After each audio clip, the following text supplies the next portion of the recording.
The NASCAR Cup Series race is officially concluded from Richmond Raceway, and we see a lot of strategy and option tire that kind of works, and a very controversial ending that sees Austin Dillon gets his first win of 2024. What's going on, guys? It's Daniel, and welcome back to our video. I just got done watching the NASCAR Cup Series race in Richmond Raceway, the Cookout 400. We had quite a bit to talk about from this race. Let's go and talk about it. So, at the start of the race, you had Denny Hamlin lead the field from the inside with Mark Truex on the outside, and Denny Hamlin got a fantastic start and was able to clear for the race lead. Then Denny Hamlin continued to dominate, but Christopher Bell was starting to charge his way up to the front, and eventually on lap 46 got a great run on Denny Hamlin and was able to pass him for the race lead. He would continue to dominate early in this race, and coming out the final corner, Christopher Bell would win stage number 1. So then during the caution, everyone came down pit road with Christopher Bell winning the race off pit road. But Daniel Suarez and a couple other drivers like Michael McDowell decided to go ahead and take the option tires while everyone else took the prime tires because they were using option tire in the race tonight.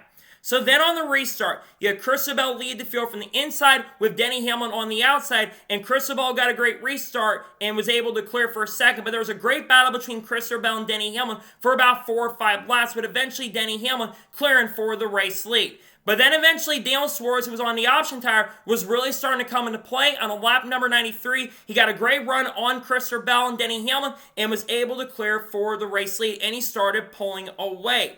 And then eventually we started seeing green flag pit stops. Mark Truex Jr., Christopher Bell, Michael McDowell came in first. Then he saw Daniel Suarez come down pit road the next lap. Then he saw Chase Elliott come down pit road. Then he had Kyle Busch and Todd Dillon come down pit road, with Kyle Busch having a terrible pit stop as they had to jack up the right rear once again. Then he had William Byron, Ryan Blaney come down pit road on lap 131. And then he saw Kyle Larson, Tyler Reddick, Ricky Stenhouse Jr., Brad Keselowski stay out, try to play the one-stop strategy. And then Christopher Bell was able to pass Kyle Larson for the race lead and started pulling away.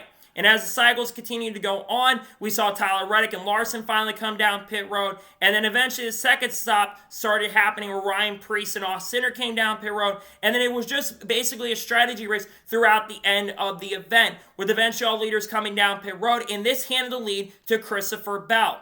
But then eventually Daniel Suarez actually got to the lead of the guys on the main strategy and passed them all and got by a couple of the guys for the lead and started pulling away. And then he saw Kyle Busch actually come down pit road and decided to go ahead and put on the option tires and started moving his way up to the front of the field. Started gaining a ton of ground, but eventually started fading back as Daniel Suarez had the lead. And Christopher Bell desperately tried everything to get back up there to get them, but it would not be enough. And coming out the final corner, Daniel Suarez would win stage number 2.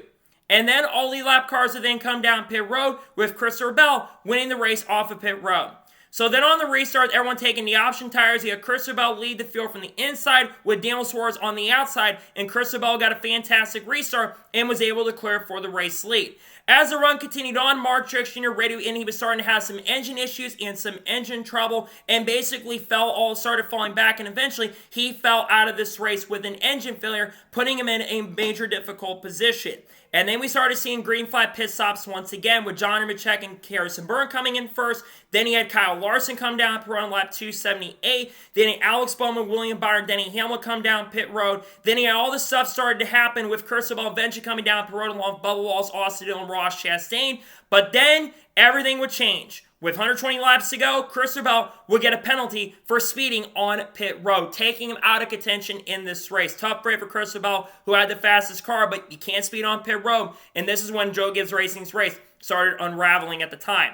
So then eventually after this, Daniel Suarez came down pit road with Denny Hamlin having the race lead. But all of a sudden, Austin Dillon was starting to make up a ton of ground. His car was really great in practice, and we knew that Austin Dillon was going to be a contender for the win. And we saw a really great battle for the final 70 laps of this race between Austin Dillon and Denny Hamlin, with Austin Dillon getting by with 68 laps to go to take the race lead as Denny Hamlin came down pit road. And then the next lap, Austin Dillon, Tyler Reddick, and Bubba Wallace came down pit road, with his lead being handed to Denny Hamlin, who got ahead of Joey Logano and Austin Dillon. And after all the cycles went through with all the major leaders coming in, you had Daniel Suarez, who came down pit road to get the option tires on. And then we saw a fantastic battle between Austin Dillon and Denny Hamlin for the race lead for about 45 laps or 30 to 40 laps straight. A really great battle, but eventually with 28 laps to go, Austin Dillon was able to pass Denny Hamlin for the race lead. And Daniel Suarez, he was all starting to make up a ton of ground, getting nearly a second a lap, and was starting to make a lot of inroads into him coming to the end. But he started losing a lot of the ground. And it looked like coming to 2 laps ago that Austin Dillon was going to cruise to victory for tonight, and then everything changed. Ryan Preece and Ricky Stenhouse Jr. had contact going into turn number 1. They both wrecked each other going to turn number 1, and that would change everything, bringing the caution out. I don't know what they were doing there. They shouldn't be doing that stuff with 2 laps ago. It looked like Stenhouse just made a mistake, overcooked the corner. This would take both of them out of contention, even though they weren't in contention in the first place. So then, all lead lap cars have then come down pit road with basically Austin Dillon being able to win the race off of pit road. So then on the restart, you had Austin Dillon lead the field from the inside with Joey Logano on the outside, and Joey Logano got a fantastic restart and was able to clear Austin Dillon for the race lead. And Logano got to the white flag and had a pretty solid lead over Austin Dillon and was starting to pull away. But as they got into turn number 3 on the white flag of this race, Austin Dillon just completely sends it in the corner, turns to Joey Logano up in the outside wall in turn number 3. Denny Hamlin passed him coming off the corner, and Austin Dillon just right rears Denny Hamlin hard into the outside wall, and Austin Dillon comes off the corner, wrecks the 2 leaders at the time, and picks up his first win in nearly 2 years at Daytona International Speedway, locks his way into the playoffs, and gets the first win for Richard Childress Racing of the year, and picks up his 5th career NASCAR Cup Series victory. Look, Austin Dillon had one of the best cars. There's no denying that, but I want to get to the controversy very, very quick. First of all, Austin Dillon probably should have won this race before that caution came out because he was easily going to win this race.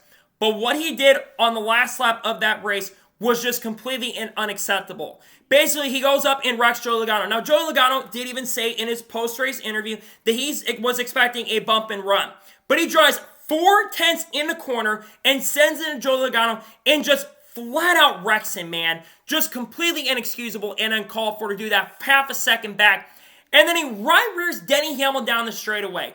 Basically, that should be almost a suspension at this point, because if you right rear someone down the straightaway, even at a short track, I think he should be suspended or at least some sort of penalty. That was uncalled for, in my opinion, to wreck Denny Hamlin. Hamlin did nothing to you, and I get that you got to do whatever you can to try to make the playoffs, but that is just uncalled for, in my opinion. And it's going to put a bad taste in a lot of people's mouths because what Austin Dillon did there was unacceptable. And I get you got to do, like I said, what you got to do to win the race. But screw that move, in my opinion. That was just absolutely uncalled for and ridiculous. And I don't know what you do at this point. This is what NASCAR does. Because they have this system where you got to make it in on wins. If you win a race, you make the playoffs, and they're trying to promote all this stuff to try to have the win in your in system, which is stupid that a guy 30th in the points can make the playoffs, while a driver who's like 10th or 11th, like Martin Truex Jr., may end up missing the playoffs, or drivers like Bubba Wallace or Ross Chastain may end up missing the playoffs because of stupid stuff like this. And this is what happens when you have a playoff system that promotes this kind of crap. Just honestly ridiculous what Austin Dillon did there. And Joey Logano has every right to be upset. I get Logano has done things to win races before, but Logano's really never done that before. I just don't understand it. That was mind-boggling. Congrats to Austin Dillon, I guess. I mean, he did have his best race in a long time, so I can't deny that. But to wreck somebody like that, as Joey Logano said, that was kind of a chicken shit move and completely unacceptable, in my honest opinion. So now we're going ahead and take a look at the race results. I'll give my score and thoughts on tonight's race. So Austin Dillon picks up the victory. Tyler Reddick finishes second. Reddick ran top 5, top 10 most of the evening, was quiet most of the night, played some strategy, and gets a really strong top 2 finish. This 45 team is a championship threat. They're really good right now. This is now their 7th straight race, I believe. They have finished 6 or better. They continue to put up really good and consistent performances. A great night for Tyler Reddick in second place. Bubba Wallace finishes third. He had a top 5 car all night, didn't have a car that was going to go out there and contend for the win and victory, but they legit ran top 5 all evening. I'm telling you, this 23 team is building up a lot of momentum. This is now, I think, their 3rd or 4th top 10 in the last 5 races. It's just really cool to see Bubba continue to do good. He is now also tied up for the most top 5s he's ever had in a season, and is only one top 10 away from tying his record of top 10s. Bubba Wallace with a very impressive run tonight. Great night for him. He finishes in 3rd. A fantastic night for him. Ross Chastain finishes 4th. They had a top 10 car most of the evening. They had some really good pace speed at the end of the race, and they finished in the top 10 and top 5. I think it's only Ross's 3rd top 5 of the year, so really good night for Ross Chastain in 4th place. And Denny Hamlin, after getting wrecked for the win, finishes 5th. Denny Hamlin is probably going to talk about this on Actions Detrimental, which honestly, I don't blame Hamlin for being upset and pissed about this if he is, because that was honestly uncalled for by Austin Dillon. I feel bad for Denny Hamlin. Denny still at least gets top 5 and did get a lot of points tonight, but Denny Hamlin is probably going to be really pissed off at Austin Dillon about that. Chris Bell finished 6th. I think he basically had a car that could have won this race. I think he did have the fastest car for sure, but unfortunately did not get back up there to contend for the win, but still a solid night, all things considered. This 20 car, I think, has got a chance to win the championship. They finished 6th tonight. Kyle Larson finishes 7th. Decent night for Larson. Didn't have the pace or speed to contend. He did get the lead a few laps, which is great. And they did make that car a little bit better as we got into the night. But man, really tough break for Larson to have a chance to win. But 7th place, a good run, all things considered. Carson Osbar finished 8th.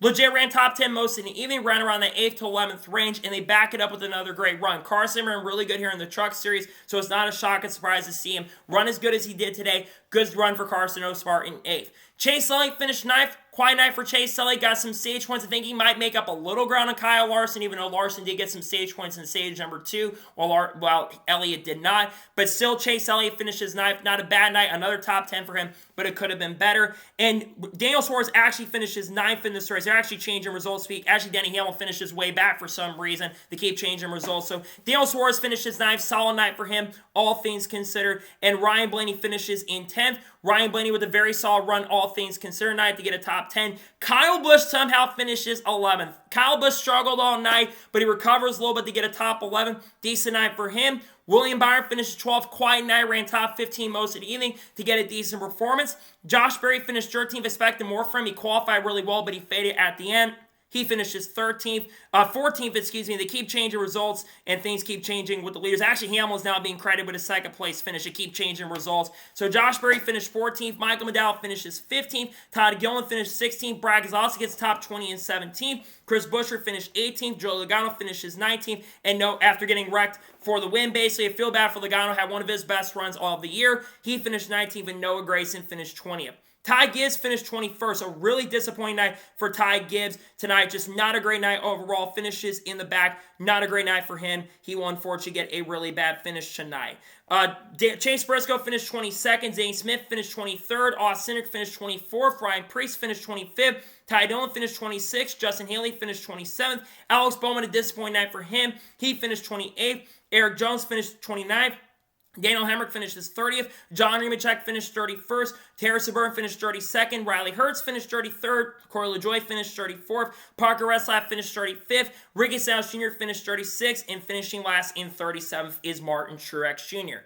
So now let's talk about the overall race as a whole, and I'll give my score and thoughts on tonight's race. Honestly, for Richmond race, this was actually not that bad. It was way better than the spring race. I think the option tire made this race a little more intriguing. You saw more passing than normal. I really thought the option tire, especially when we got tonight, wasn't going to work. And honestly, it made the race a little more intriguing than I really thought it was going to be. It made for a more compelling and very fun race. You had some good battles throughout the lead as well. You had that great battle on some of the restarts between Christopher Bell and Denny Hamlin, between Austin Dillon and Denny Hamlin for those 25 laps. And then he had, unfortunately, kind of a crashy finish that kind of ruined the end of the race for me, because it was a solid race, all things considered. I'm not going to really hurt the score because of what happened at the end. That's not on NASCAR, even though they do have overtime. That's not really on them. But I thought for a Richmond race, it was pretty solid. I'm going to give tonight's NASCAR Cup Series race at Richmond overall, I'm going to give this race a 7 out of 10. It might have been a 7.5 out of 10 had it not been for the stupidity by Austin Dillon, but this race is so much better than the spring. I really hope they bring the option tire to more races going forward. It was a pretty fun strategy-based race, all things considered, and my score for tonight's race is a 7 out of 10. So, that is going to tonight's NASCAR Cup Series race review from Richmond Raceway. I want to thank you guys for watching. Please subscribe to the channel, notifications on, so if I win a video, it does go live on my channel. Follow me through Facebook and Instagram and support on Patreon as well. Link description below that, and comment your thoughts below on tonight's race. What are your thoughts on tonight's race? Let me know below. Let me know your thoughts in the comments below, and congratulate Austin Dillon on stealing the win at Richmond. Let me know your thoughts in the comments below.